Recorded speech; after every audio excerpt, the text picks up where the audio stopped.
Yo, what's up guys? Kali Politika. Ngayon guys, pag-uusapan natin guys ang 2022 PDP laban senators na re-electionist ngayon. So dati kasi may isang PDP laban na umalis.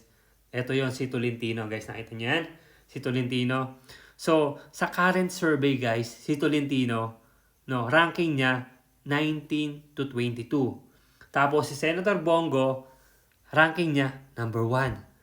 Tapos ngayon, si Senator Bato de la Rosa, number 3. Sa tingin nyo guys, no, may pagkakamali kaya si Tolentino sa decision niya about sa political survival niya? Sa tingin nyo nagsisisi na si Tolentino kung bakit siya lumipat from PDP to PFP, no, sa partido ni BBM?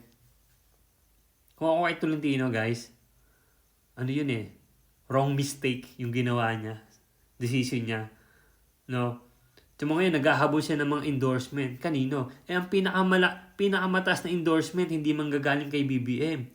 Pinakamataas na endorsement, manggagaling kay Pangulong Duterte. Diba?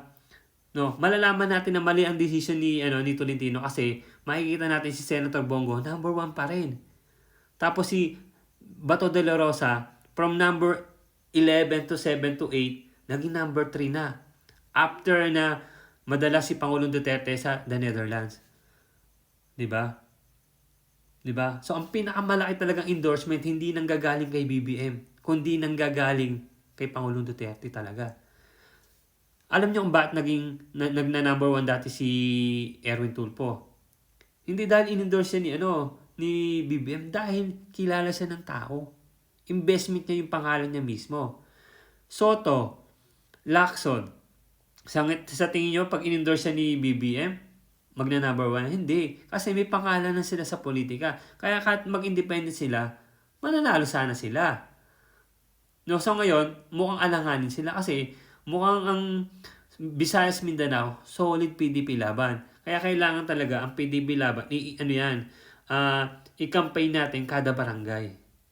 Diba? Kung makikita nyo ranking ng PDP laban, guys, senatorable, no, tumataas sila. No, tumataas sila 3%, 5%, 11%. So ngayon, humahabol na si Senator Marcoleta. Sorry. Soon to be Senator Marcoleta, Congressman Marcoleta, JB Bondo. No, humahabol sila Atty. Vic Rodriguez. 'Di ba? Sayang si Tolentino Hindi ko lang alam kung bakit siya nag-decide na lumipat sa BBM Hindi ba siya marunong magbasa ng ng political chess sa Pilipinas? Dapat nagbabasa siya. Dapat marunong siyang bumasa Kasi sa liberal, hindi na nga. Although hindi siya lumaban hindi siya dinala ng rebel sa pagka-senator. So, kaya natalo siya. So, hindi natin alam. O, full slot na yon. Tapos, nag-PDP siya, nanalo siya Pangulong Duterte. Tapos ngayon, PDP siya, pumunta siya sa alyansa, sa partido ni BBM. Sa tingin niyo ba, makukuha niya boto ng DDS? Sa tingin niyo ba, makukuha niya boto ng Piklawan? Hindi rin. Sa tingin niyo ba, iboboto siya ng loyalista? Diba? Magdadoubt sila, balingbing. No? So, para kay Senator Tolentino, okay ka sa Senado Okay na Yun lang yung paglipat-lipat mo kung nag-stay ka sa PDP laban, di dapat pang-5 ka. Diba? Kasi okay ka naman sa Senado, yun lang ang problema sa'yo, hindi mo kayang tumayo sa sarili mong paa, kaya palipat-lipat ka. Wala kang paninindigan.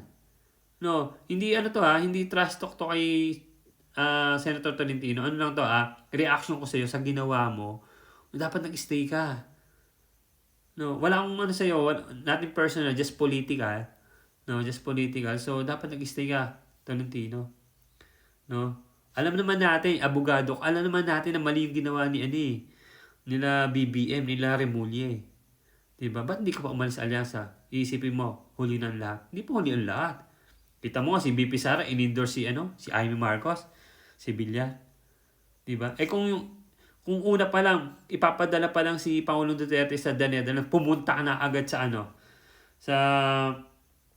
doon sa sa airbase, 'di ba? Kung pumunta ka na agad doon, hinarangan mo, papabor sa'yo ang tao. Eh, dapat nasa number 5 ka na ngayon mo, bumababa ka. Dating nasa, ano ka, number 7, 11, 15, yan, 19, 22, bumababa ka, rumaragasa ka. PDP labang pataas, alyansa pababa. Diba? So, yun lang, Senator Tolentino, sayang ka eh. Kaso yun lang, hindi mo kayang tumayo sa sarili mong paa, kaya ka palipat-lipat. Pero kung paninindigan mo ng good senator ka, nag-PDP laban ka, naalala mo, dati umiyak pa si Senator Bato nang napatasik si Mig Subiri kasi sabi niya sa PDP laban, kung ano yung boto ng isa, boto ng lahat. 'Di ba? So natalsik si Mig Subiri, umiyak si Senator Bato. Tapos malalaman namin, lilipat ka pala ng partido. Sasama ka pala kay BBM.